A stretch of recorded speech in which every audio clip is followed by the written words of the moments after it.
What if I told you that 6 out of every 10 women in India are actively lightening their skin? That in Thailand, over 80% of university students have tried it. That South Korea's whitening industry is worth billions. And that right here in Africa, 3 out of 4 Nigerians and up to 44% of Cameroonians have done the same. This is not just an African problem. It's not just an Asian problem. It's a global epidemic. Skin lightening is an 8.8 billion industry. The industry, projected to hit nearly 16 billion by 2030. And it's built on one toxic idea, that lighter skin is more valuable. The cost isn't just financial. It's cancer. It's kidney failure. It's mercury poisoning. And in Cameroon, it even triggered a political war inside the government. Today, we expose the global skin bleaching crisis, from India to Jamaica, from Seoul to Lagos, with a hard spotlight on Cameroon, where the battle between public health and political power almost destroyed the fight before it began. The numbers will shock you. The health risks will terrify you. And the solutions, they might just give you hope. Stay tuned.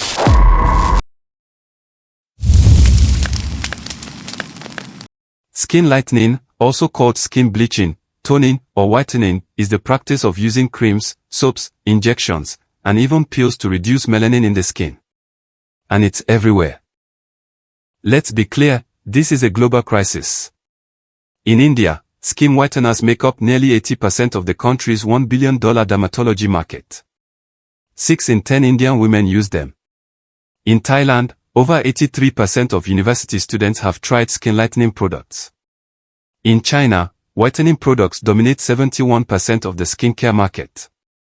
Malaysia, the Philippines, and South Korea all report usage rates around 40 to 50%.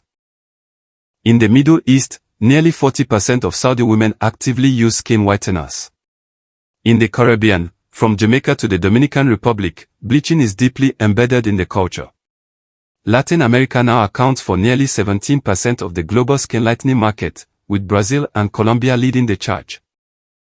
And then there's Africa. In Africa, this isn't a niche habit. It's mainstream. A WHO-backed meta-analysis found that the global lifetime prevalence of skin bleaching in Africa sits at 27.1%, but individual countries paint a much darker picture. Nigeria tops the chart at 77%. Congo-Brazzaville at 66%. Senegal at 50%. Ghana at 39%. South Africa at 32%.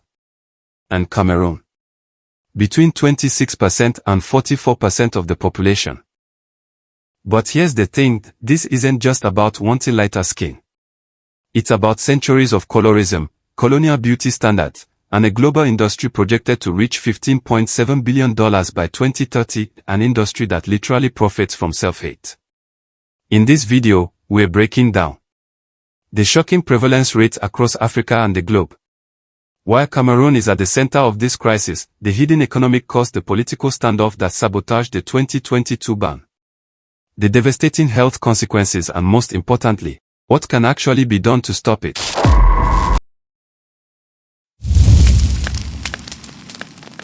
Now let's follow the money. Because this industry isn't just surviving, it's thriving. In 2020, Cameroon's cosmetics market was valued at 380 billion CFA francs. That's roughly $615 million US. And a significant chunk of that, skin lighteners. Here's the heartbreaking part. Individual users in Cameroon can spend up to 30,000 CFA francs per month on bleaching products. To put that in perspective, Cameroon's monthly minimum wage is just 36,270 CFA francs. Let that sink in. People are spending almost their entire salary to damage their skin. And it gets worse. In August 2022, Cameroon banned cosmetics containing hydroquinone and mercury, 2 of the most dangerous bleaching agents. But the black market, it's booming. Banned products are still smuggled across borders, sold in back alleys, and marketed through WhatsApp and Facebook. The industry adapted. It went underground. And it's still making millions.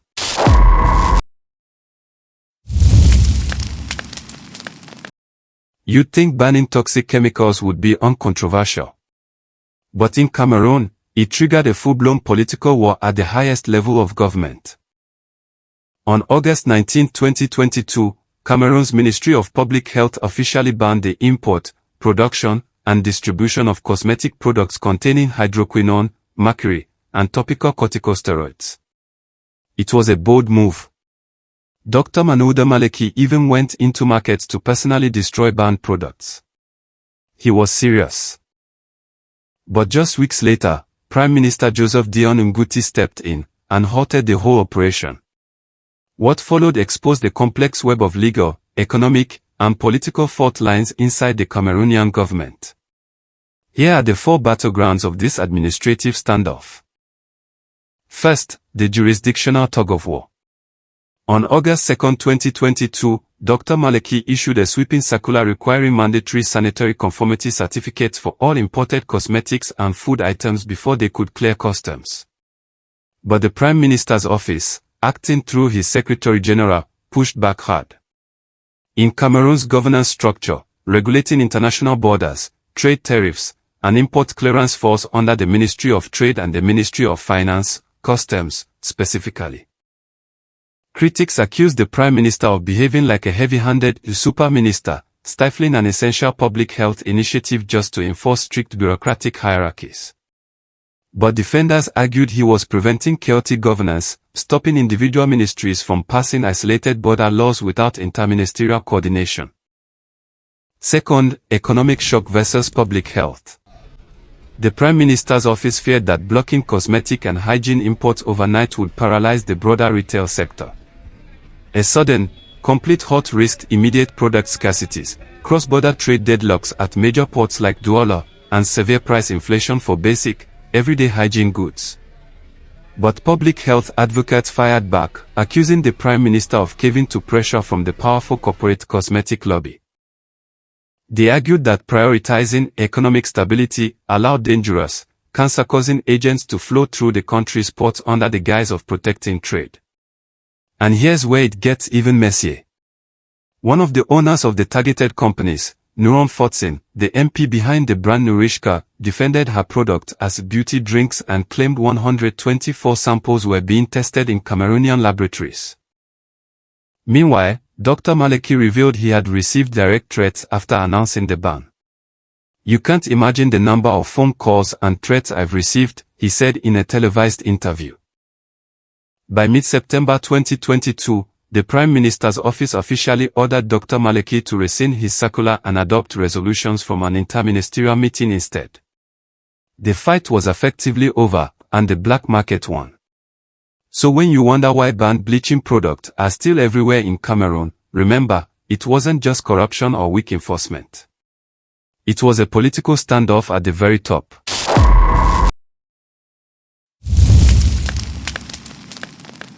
Now we need to talk about what these products actually do to the human body. Because the health risks and side effects, they're the main event. Let's start with the skin itself. Prolonged use of bleaching creams can cause exogenous ochronosis, a condition where the skin actually darkens and becomes irreversibly discolored. It causes steroid acne, skin atrophy, and delayed wound healing. Your skin becomes thinner, weaker, and more prone to infections. But that's just the surface.